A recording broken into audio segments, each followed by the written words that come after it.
Hello and welcome to Classic Vinyl Podcast. I am one of your hosts, Justin. I'm here with my other host, Tyler. I'm the other one. You're the other one. You're always the other one. I am always the other one. So, you ready for this album today? I'm so ready for this album. This one kind of surprised you, didn't it? This one came from behind, and I was delightfully surprised. Before we get into this one, how many songs have you heard off this album before? Not a damn one. You know that? I haven't heard any of these songs. I didn't think so. It's why I chose this album today. I thought you may enjoy it. Of course, by the title of this episode, we are doing Black Sabbath and their album Master of Reality. Let me give you a little history on Black Sabbath. They're an English rock band formed in Birmingham, England in 1968 by Tony Iommi on guitar, Bill Ward, a drummer, Geezer Butler on bass, and of course Ozzy Osbourne on vocals. Their original name was titled Earth, which I think that's kind of a cool name for a group. It's fitting. They changed their name to Black Sabbath in August of 1969. It's more fitting. Well, it is now, in retrospect. I think so. This is a very religious group. I think a lot of people that may not know Black Sabbath very well see them as Satan worshipers or something like that. Or Yeah, they get a bad rap, don't they? They do, because there's some pretty heavy Christian roots in their lyrics. Mm-hmm. But we'll get to that. So Tony Iommi is the only constant member in the band, still to this day after many lineup changes over the years. So their debut self-titled album, Black Sabbath, it had serious negative critical response to it. The so-called critics. None of them liked it, but as far as commercially, with the fans, it was success. I think it's because the fans listened to it rather than just read the band's name. It's probably a good idea to do that. But Yeah. all in all, though, Black Sabbath, their music is filled with ominous lyrics, and it's kind of doom-filled music. That's the way it does seem if you don't really dig down into the lyrics very heavily. Yeah, it's cautionary tale or lyrics of like warning. Yeah, and I think the thing that goes into this is kind of like when you said you hadn't heard a single song off this album. That's pretty common, even clear back to the start of these guys. They were dismissed by most, if not all, rock critics, and they didn't get hardly any radio play. This album, to be exact, really none of the songs get radio play. Maybe Sweet Leaf you hear every once in a while, but it's pretty rare. Yeah, and what I really liked about this album is even though I haven't heard any of the songs, it sounds a lot like other Black Sabbath songs. I mean, the first song sounds like War Pigs. There's other songs that sound like Iron Man. There's that Black Sabbath song or sound in throughout this album. I think early Black Sabbath definitely has a sound to it, especially with Ozzy. So Iommi writes most of the music for the band, at least early on, while Geezer Butler wrote most of the lyrics, not all of them, but most of them. They started featuring tuned down guitars, especially on this album. That was one thing to get that deeper, darker sound. They tune the guitars down and give it that ominous sound we were talking about, that evil type of sound. Oh, yeah. That makes sense now. So all in all, the band sold over 70 million albums worldwide. They're one of the most influential heavy metal bands of all time. In fact, a lot of people think they started heavy metal or heavy rock, whatever you want to call it. That's easily seen in listening to their albums without a doubt. And, even though they were ignored by the critics and ignored by radio, I mean, 1970s, when they really were popular, they sold 8 million records in the 1970s. And so they were one of the bigger bands without any help from any kind of media. So in 1979, the band fired Ozzy Osbourne, mainly because of some kind of substance abuse, which you wouldn't put together with Ozzy. I mean, nobody would put substance abuse and Ozzy together. No, he once had a monkey, but the monkey wouldn't drink alcohol, so he bit his head off. Something like that. Something like that. All in all, while Ozzy was with the band, they made 8 albums, and they did one other one, so they actually did 9, but the 9th one was in 2016, titled The End. Ozzy was replaced by Ronnie James Dio, and with Ronnie James Dio, the group made 4 albums, and then Ian Gillan, who we know from Deep Purple, he was the lead singer from 1982 to 1984. They've had multiple other singers, Glenn Hughes, Tony Martin, and Ozzy's rejoined the band for reunions and things like that. He was with the band from 97 to 06 and 2010 to 2014, and still I think plays some spot shows with them and things like that to this day. But do you want to get to the album review? Let's do it. And now it's time for the album review. Okay, so today, of course, we're doing Black Sabbath-Master of Reality. This is the band's 3rd studio album. It was released on August 15th of 1970 by Vertigo Records in the UK and Warner Brothers Records in the US, and it was recorded at Island Studios in London, England, and produced by Roger Bain. Now, of course, Ozzy Osbourne's lead vocals on this Tony Iommi is guitars, synthesizer, and flute. Geezer Butler is on bass, and Bill Ward on drums. This album reached number 8 on the U.S. charts, number 5 on the U.K. charts, which reached gold in the UK, and number 6 in Canada, which reached platinum for Canada. That's pretty good for not having any radio play songs off this thing. And for fighting back against the critics, they're like, oh no, these guys are terrible. These guys are all top 10. Yeah, crazy. Yeah. So this is certified double platinum in the U.S. by the RIAA. Once again, this album is the first one that's really well known for the tuned down guitars that give it that darker sound and feel that we've kind of come to accustom with Black Sabbath. Yeah, it's such a signature sound, and that's probably something I'm going to say a lot during this album is that you're going to hear a lot of signature Black Sabbath. A lot of people, not necessarily the critics, consider this one of the greatest heavy metal albums of all time, and it is included in many different greatest heavy metal album all-time lists. I have a hard time. I can see why people say Black Sabbath is heavy metal, but to me it's just good music, good rock, good heavy rock, because it is rock and roll. Oh yeah, not every song on this is heavy metal. No, and I don't really even put them, I mean, when you get them into the 80s and stuff, they got more heavy metal. This to me is just a heavier version of the rock and roll that was going on and a little darker. Yeah, it's hard rock. There's some of it that's actually pretty soft and mellow. Well, and the one thing about it is it's all melodic. Funny enough, you can understand Ozzy better when he sings than you can if he just talks. True. So Rolling Stone has ranked this album as high as 298 on their top 500 list. So the album cover is kind of interesting. It has a Black Sabbath band name in purple, and the Master of Reality is embossed in black lettering. The later reissues have the album name in non-embossed gray lettering, which is what mine is. It's a later issue. Okay. That makes sense because, I don't know, like it takes a second for you to see the black embossing because it's on black background. Yeah. It looks cool. The gray is just easier to read. Yeah, and the original U.S. album was actually different than the U.K. album, and the album I have is a reissue of the U.K. album, and it's just a little bit different format of the album. It's kind of the format that's followed, even with the reissues and things. So do you want to get to side one? Yep, play it. Side 1. Okay, so side one opens up with what's probably the most popular song on the album, if we can say there is a popular song on this, is Sweet Leaf. Now, this song was written by the whole band, or at least credited to the whole band. This is the song that starts with that loop of Tony Iommi coughing from a joint he was smoking there in the studio. That really took me by surprise because I thought, because I got a little bit of a tickle in my throat tonight, thought maybe you were making fun of my asthma. No, it wasn't me. That's part of the song. Way to go, Tony. The signature part of the song. And a lot of people do consider this one of Black Sabbath's best songs and one of their signature songs. The song title is actually taken from a pack of cigarettes that had a tagline on it that it's the Sweet Leaf. But I think we do know that this song's probably not about tobacco. No, it's about wacky tobacco. Yeah, I mean, is this song the beginning of stoner rock? Could be. Could be. Sure sounds like it. This has been covered by a lot of bands, most famously the Butthole Surfers, Red Hot Chili Peppers. What are your thoughts on Sweet Leaf, Tyler? This is a song that starts off with that, or it sounds a lot like that War Pig style that I was talking about. And so you're hearing a lot of the same Black Sabbath sounds that you really come to enjoy. It's got excellent drum rolling, a good heavy bass line. It's played really nicely. And this is definitely a love song for marijuana. Let's see, there was a lyric in there that says, straight people won't understand or something like that, or straight people won't love you. Maybe I'm just too straight. I don't really get the whole marijuana thing, but I'll tell you something. There's millions and millions of people out there that do, and I think it's because of them that this song is so popular. Because, hey, we love marijuana, right? Sure. And good for them. I'm just, not even that marijuana is like a druggy thing. I'm not one of the potheads that's going to wear a marijuana leaf on my shirt and be like, hey man, let's listen to the Grateful Dead. Apart from all of that, this song stands fine on its own. I like this song. I enjoyed it. What are your thoughts? Well, you stole my tagline on it because I was going to first say a love song to weed. Yeah.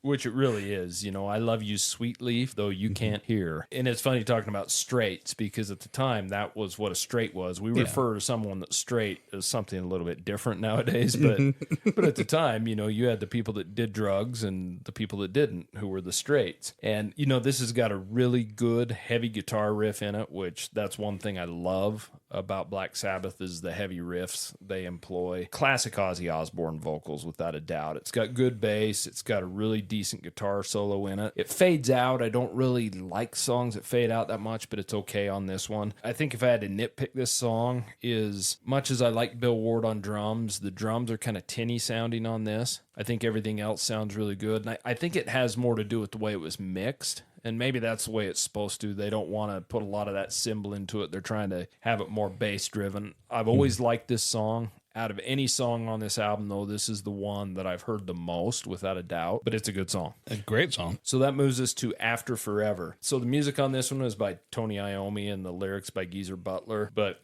the song is credited to the whole band once again. Now, this was the first single they released off the album, but it didn't chart. And Fairies Wear Boots, which is off of Paranoid, was the B-side on this. And we know why it didn't chart, because radio stations didn't want to play it. This song, if you listen to the lyrics and really dissect the lyrics or go look them up or whatever, it has heavy, heavy roots in Geezer Butler's Christian background. And it's really funny because, like I stated earlier, the band's referred to as Satan worshipers, and they started the satanic music, and nothing could be further from the truth. What's your thought on After Forever? Oh, I completely agree that this band is like your original Christian rock band. These guys are, you may as well call Ozzy Osbourne pastor, because, I mean, that's essentially what he is, and even a Christian pastor. He is preaching to us. And this is a song about Christ. He says, that basically referring to the stuck-up people as being Pharisees, the people who crucified Christ, and they talk about that in this song. But it's got a very heavy-handed Christian message that, like, hey, you need to spread love, not judgment, not hate, if you want to be a follower of the Lord. And I like Ozzy Osbourne. He's I like this whole band. I mean, they're going to credit all of the band with writing. I'm going to give the band, all of the band, the credit. And this is a song that's got that signature Black Sabbath guitar that I really like. What you got? Well, keep in mind that Geezer Butler wrote the lyrics. Ozzy's just the deliverance. I believe that. Yeah, so I don't know how Christian or how religious Ozzy himself is. I'll tell you something. I promise you that Kenneth Copeland does not write his own sermons. Good point. And by comparison, I would much rather follow Ozzy Osbourne than I would Kenneth Copeland. Yeah, there's no doubt about that. What do you like about this song? Well, once again, it's got a great, memorable guitar intro with really heavy, thick bass. The drums are much better in this. It's, once again, got signature Ozzy Osbourne vocals. The guitar throughout this is what I think really shines in this song. It's got a fast beat. It's got a good breakdown in the middle, and it speeds up at the end. I really like the message in it. I'm not a super religious guy by any means, but, I like the questions it asks. Is God a thought within your head, or is he part of you? But, I mean, this really is trying to denounce bad or evil and talk about good and love. I mean, really, when it comes down to it, this is musically, this is one of my favorite songs on the album. I just really like how everything meshes together. It's amazing that it's got such a religious undertone, but such a heavy, dark sound. Yeah, for real. And you don't put the two together very often. No, you really don't. And I think that's what I like about Black Sabbath, that these guys, they say that their message that they're putting out there is not something you want to be quiet about. So the whole loud, heavy metal screaming, it's like, hey, listen, we have something important to say, right? Yeah, so that moves us on to the next song on the album, and the first of two instrumentals. And this is a very long instrumental, clocks in at 28 seconds, so just barely under half a minute. It's written by Tony Iommi. Nothing really special about it, but somehow it works as just a little interlude. This song is so short, I only had time to write one word about it. And what was that? Cello. Because I'm pretty sure it was a cello. It's kind of interesting. I think this could have been easily or easier used as an intro or an outro on a song, and it wouldn't have done any different. But of course, we've made a rule this time that when we have instrumentals, we cannot rate them as our least favorite song, because that's an easy way out. Yeah. So that moves us on to the next song, the last song on side one, Children of the Grave. This is another one credited to the whole band, but once again, we know who wrote the lyrics and the music. It's basically a song about young people of the generation, of the time, the early 70s, that they should all stand together, show that love still exists, and they really need to fight, rhetorically speaking, for peace and to end all these wars going on, to have love in the world reign overall. It's really a warning to those children or future generations that they're going to end up in the same grave all these soldiers are ending up in if they don't do something to fight this. This song, I know, has been covered by White Zombie, among a lot of other heavy metal bands. What are your thoughts on Children of the Grave? Oh, this is a beautiful song. This is a song that should be covered. I hope plenty more bands will continue to cover it. This song, I think this song has my favorite rhythm on this album, because it's driven by the guitar. It's driven by the drums, but it's got this guitar that's dun, dun, dun, dun, dun, dun, dun, just keeps it running and charging. And that's what it feels like is like an entire generation charging towards a cliff. Black Sabbath saying, you guys need to stop it and do something better with your lives, or you're going to end up going right over that cliff and end up in the exact same grave as previous generations. Now, those previous generations, World War I, World War II. Of course, this is like in the midst of Vietnam. So war is still prevailing. It's still going on. Even today, and here we are 50 years after this, and it's still going on. That message still needs to be, that's why I say this really needs to be covered even more. It's beautiful. I love it. I love the lyrics in this. I love the instrumentals behind it. It's just a wonderful, wonderful song that war is stupid and senseless. What do you think about it? Yeah, I like this song too. I really like the intro to it. I believe it's a double bass. It sounds like it's a really deep sounding. I guess it could be the guitar tuned way down, but it sounds like a double bass, and the bass is good throughout. And once again, it's got really good guitar licks, melodic licks that really hook you in. The only thing I'd be critical on this are the vocals are a little echoey in it. They were mixed kind of funny, but I love this song nonetheless. That's a nitpick. The middle section of the song kind of reminds me of Black Sabbath self-titled song Black Sabbath on their self-titled album Black Sabbath. If you've heard that song, for some reason it reminds me of that. It gets really dark and I really like that. One thing you didn't talk about is the drumming in between the verses. You've got timbali, or I believe that's what it is. That's what we looked up. Yeah. The timbali. Yeah, it it's like sounds this like big a booming drum. Yeah, it almost sounds like a bongo or something, but it's really wooden sounding, but it fits in perfect. It does. It's separate from the drums that are played throughout. It only comes in towards the end of the verses, and it comes in and gives you this hollow, almost like war drums, like Native Americans playing. Where you got like a stretched skin. Yeah, it's a cool sound. The guitar work in it's great. The guitar solo at about the 4-minute mark in the song is excellent. And of course the song ends with what kind of sounds like an atomic bomb, because he talks about that earlier in the song. Yeah, and that's where the big drums start rolling. So it sounds like an atomic bomb, but it's those huge big drums and boom, boom, boom, boom, boom, and it's just rolling through. Yeah, this is a good song with a good message. Once again, another dark song. You'd probably think it's satanic if you didn't really listen to the lyrics. Yeah, it sounds really dark because he's telling you stop war, because war is a dark subject. It's funny that we somehow associate dark sounding music or heavier sounding music to Satan. I don't know why, but it is what it is. So that's the last song on side 1. You want to get to side 2? Let's flip it over. Side 2. So side 2 opens up with Orchid. It's the second of 2 instrumentals. This one's a little bit longer than the first one. And this one's just an acoustic instrumental. It's written and played by Tony Iommi. I like this one better than the other one because it's a little longer. It's more calm, simple. It doesn't fit the album at all, but for some reason it works perfect. Yeah, it's a, palate cleanser? Yeah. Yeah. Just to start off, just a little instrumental to start off the side. In fact, it is just a little bit longer than Embryo. I was able to write 2 words. Oh, what were those? Guitar plucking. Well, that's better than nothing. That's what and that's what it is. Yep. So let's move on to the next song. Song 2 on side 2. Lord of This World. This is another song credited to the whole band. And it's basically written about how we live in a world where people do a bunch of evil things instead of loving each other. Kind of the theme in this album, right? Mm-hmm. And how they're greedy for possessions, and how none of those possessions, none of the things that you lust after will matter at all when you're dead and gone, because you're dead and gone. It's possibly the song refers to the Lord of this world is actually Satan. He's the one ruling this world, or evil force, if you will. What are your thoughts on Lord of this world? This has that super heavy guitar that Black Sabbath started the heavy metal movement with. It's so excellent. Love this guitar. And this is the song where I really feel that the heavy metal songs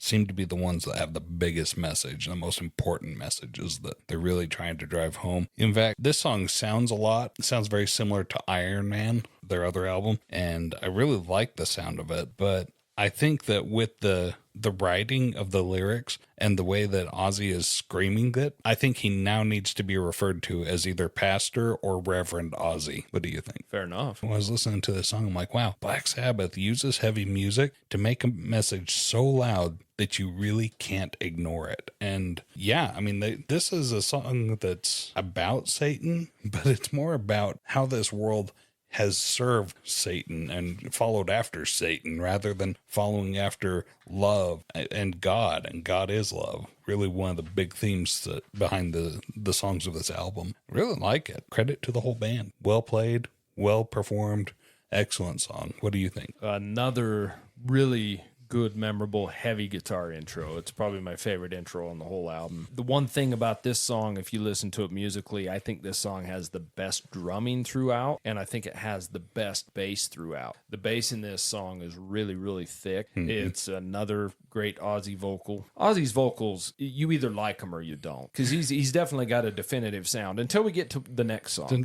Yeah, because he's got that signature Ozzy scream, right? I mean, if you don't like it, you don't, but I don't tend to like a lot of Ozzy's 80s music, and it's obviously the same voice you're hearing here, but it fits in better with this to me. Yeah. I think this song's got really good imagery. You know, I like the parts where it says your soul is ill, but you will not find a cure. The bass in the middle of the song, once again, the bass is the best in the song along with the drums. It's got a great guitar solo to kind of end out the song, which I really like. It's got a good guitar solo in the middle and a good all-around song. I really enjoy it. So that moves us to the next song, Solitude. And if anything, this is, funny enough, the shortest song on the album, or the shortest song that actually has lyrics to it, at 5 minutes and 2 seconds. It's kind of funny because the next song's the longest at barely over 6 minutes. So all the songs clock in between 5 and 6 minutes, with the exception of the two instrumentals. This song, once again, is credited to the whole band. This song's kind of interesting because this is what I'm talking about, where Ozzy's vocals, they've got some kind of delay effect on his vocals, and they sound really weird. Actually, that's not the way to put it. They sound strange for Ozzy, but yeah. I love the way they play out on this. You've got Bill Ward playing sleigh bells and Tony Iommi playing both the flute and the piano on this song. And this song is most possibly about a major breakup of some kind, introspective into that isolation and the loss and the longing it brings with it. What are your thoughts on Solitude? I think they really capture that theme of a breakup, a really ugly, nasty one, because the way that it's played, it feels like you're sifting through the burnt ashes of a recently ended love. It's real haunting with the flute. Most shocking of all is Ozzy Osbourne's singing. He's got a really nice singing voice. And I mean singing voice. You don't even recognize that it's Ozzy Osbourne. But boy, he's got a nice voice and sings so nicely. Real talented guy. I really enjoyed listening to this song. I was very moved by it. This song felt longer than the other songs on the album, probably because it's slower and more deliberate in the way that it's played. It's very pensive and very thought-provoking. The way that it's played, the things that the lyrics say, and the things that the instruments say. Because this is a song I really felt. I really loved it. What did you think about it? Well, Solitude is definitely the most un-Black Sabbath-y song on the album, yet somehow it's one of my favorite Black Sabbath songs. So the vocals on it are great. I think they sound amazing. Whatever delay effect they put on Ozzy and the way he's singing, I think it's great. The song opens up with a great soft guitar. It's played good. The song, one thing, and this is not a critique in any way, it's a very monotonous song. You don't have a lot of breaks in it and different choruses and things. It's very monotonous, but That's what makes it a beautiful song. That's what Solitude is, isn't it? It really is. It's got great bass work throughout. It's perfect. It's simple, but it's perfect, and it sounds good. The guitar work is great. And I've never been a huge flute lover, but the way they use the flute in this is perfect. It kind of gives it a medieval feel in a way, and I really enjoy it. And I do like flute when it's used right, like Jethro Tull and a lot of, especially in Aqualung, obviously. One of my favorite albums of all time. It's used perfectly, but sometimes it can be overdone too. But it is perfect in this song. The bells, if somebody written down that you're going to listen to a very slow Black Sabbath song with sleigh bells, piano, and flute, you'd think you were damn crazy. But everything fits in this song perfect. It really shows a different side of Black Sabbath that shows that they're not just a one-trick pony, Yeah, and this song is makes you sad. It makes you feel that emotion and feel that loss. So very, very good song. Yeah, when my wife finally wakes up and realizes she can do better and she leaves me, I'm going to listen to this song. Good choice. So that moves us on to the last song on the album, Into the Void. Now, this song is the longest song on the album, clocking in at just barely over 6 minutes. Once again, it's credited to the whole band. This song is basically about the conditions on Earth when they become so unbearable. This group of travelers decides to leave the Earth. They fly off the Earth to find a new planet to inhabit. Leave all the troubles on the Earth, because if you really listen to the lyrics, is Satan is ruling the Earth, and so we've got to get out of here and start somewhere new where we can build love and freedom again. What are your thoughts on Into the Void? It starts off with this long instrumental introduction, and I liked it. I like the instruments, once again, setting the tone for the song. Then the lyrics start in. It was a little difficult to understand the lyrics, so I'm glad that we were able to read them, along with it, because it felt like I wasn't able to catch what was being said with my ears. I had to read it. I love the message to stop destroying and polluting the planet, and this is like 50 years before global warming was a concern, like 40 years before Greta Thunberg was even born. I'm just like, wow, Ozzy is a prophet now. Once again, I don't believe he wrote the lyrics. Probably not, but hey, he's Ozzy Osbourne. He's saying it, so I'm just going to go with that. Fair enough. All right. What did you think about Into the Void? I think it has a great intro section. The guitar lick to start it is great. Thick bass on this one again. The guitar riff throughout is really thick, and I like it. I think this song out of all of them has probably the weakest Ozzy Osbourne vocal, and I think that's because he's singing maybe a little too fast, and like you were saying, to understand the lyrics, but it's still good. It's just not quite on par with some of the others. It's got a breakdown about halfway through the song where it kind of changes speeds and things, and kind of adds a different dimension to it, and it's got a great guitar solo at the end of the song. It's a good song. It's not my favorite song on the album, but it's a really good song, and I think it's a good way to end the album. Sure. I mean, over a 6-minute song usually seems a lot to suffer through, but this isn't. It's a good song, and this album's a really short album. And a real easy album to listen to. Yeah, it's a good album. Do you want to get to winners and losers? Let's do them. Winners and losers. Okay, Ty, I know you said you're going to have hard doing this, but why don't you give me... This is going to be a tough one to give winners and losers. Why don't you give me your 2 or 3 least favorite songs on this album? And, of course, we can't do instrumentals. That's not fair. I guess you can if you want. It's our podcast. But all right. Well, here's what I'm going to do is I'm going to do they're not bad songs, though. They're really good songs, but they're just not songs that strike me to the core the way that the rest of the songs on this album do. Yeah, that's saying something, because like all of the songs on this album were just really well done. So the first one, Sweet Leaf, once again, I'm not a pothead, so it doesn't really resonate within me. Not a bad song, though. I think it's a nice work of art. And the last one, Into the Void. The only reason I'm giving Into the Void as a least favorite is because I wanted to understand what was being said rather than having to read it. So those are my 2 loser-ish, because I can't even call them losers. Every song on this is a winner. What do you think? Well, it's kind of interesting you say that, because where you hadn't heard any of these songs before, these aren't heavy radio play songs or even occasional radio play songs. But I'm in the same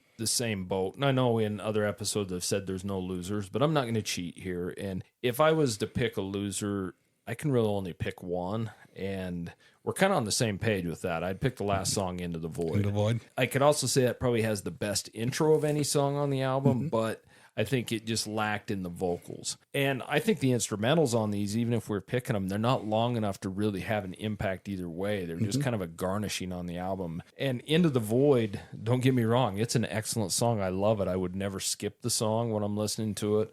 It's a damn good song. It's just, if I'm going to pick a loser on the album, the other ones are a little stronger than that. For sure. So what do you pick as your winners, your top 2 or 3 favorite? Okay, that's the one that's getting to be very difficult for me, because After Forever, winner. Children of the Grave, winner. Lord of the World, winner. I'm all of these are winners. Solitude, winner. I think since I can only pick 2, I'm going with Children of the Grave and also with Solitude. And both of them for the same reason, because I feel like the music and the message match so well and really convey the feeling that you're supposed to have. This is like standing in front of a painting and really experiencing the feeling that the artist that created the painting is trying to give to you. And it's just coming through so clear. Those are my 2 winners. And they're just the very froth on the top of the cream that I'm skimming off the surface. So what are your winners? Well, I'm going to preface this by saying there's not a loser on this album. And the thing about it is, if you even halfway know Black Sabbath, if you know Paranoid, if you know Iron Man, give this album a listen, because it's not a hidden gem to Black Sabbath fans. It's not a hidden gem to heavy metal fans, but I think to certain people it would be. Certain people that stick to heavy radio play and things like that. This album is amazing. And it's short, and there's not a bad song. I mean, you've got 8 songs on it. 2 of them are instrumentals, so you've basically got 6 songs with vocals. And the one I picked as my least favorite, Into the Void, is not a song I dislike even in the least little bit. But if I was to pick my favorite song on this album, I'd probably toggle between Solitude and After Forever, without a doubt. And I can't really say which one's the best. But then probably my second would be Children of the Grave and Lord of this World are tied as well. Yeah. Sweet Leaf is a really good song. I guess I just don't find myself liking as much because I've heard it. That's a bad way to say it. I love the song. I'm just not comparing it as heavy to the other ones that I really, really love. I've always liked Solitude because it's not like Black Sabbath and it fits perfect. Very different. Yeah, it's very different, but it hits just right, and it's an amazing song. So in fact, so much so that I think I want to see more of that in Black Sabbath. I want to see more of the Solitude type songs. Boy, it's a work of art. I love Black Sabbath. I love the Ozzy Osbourne screaming and having a great time, but boy, Solitude just it came out of left field for me, and I loved it. Yeah, some albums you get songs are so different they don't fit, but sometimes they're so different it fits, and that's how it works here. This is a great album. Yep. Do you want to get to the album rating? Let's rate it. Album rating. Okay, if this is your first time listening, our rating system is 0 to 10. 0, it's garbage and we're going to burn the album. And if it's a 10, it's so awesome, I'm going to go out and buy it. So if it's a 5, it's smack dab in the middle. Justin, how many 10s have we given out on this? I believe we've given a couple. I've probably given more than you. Yeah, I think keep in mind, I usually pick the albums, so Yeah. if I know it's a 10 beforehand. I think I've only given 2 10s. And one was The Who's Next, and the other one was the album by Carole King. Those were just amazing. Yeah, Tapestry. Yeah, Tapestry, that's the one. I have my third 10 tonight. Black Sabbath, Master of Reality. I'm buying the album. Where do you put it? That's actually surprising to me. I knew you had never, or most likely never heard the songs on this. I didn't see you rating it a 10. And albeit I didn't see you rating one of my favorite albums of all time higher than I'm going to rate it. But this album, as much as I love it, I can't quite get to 10 for me. And maybe that's just because it's only really got 6 songs on it. True. I don't know. Yeah.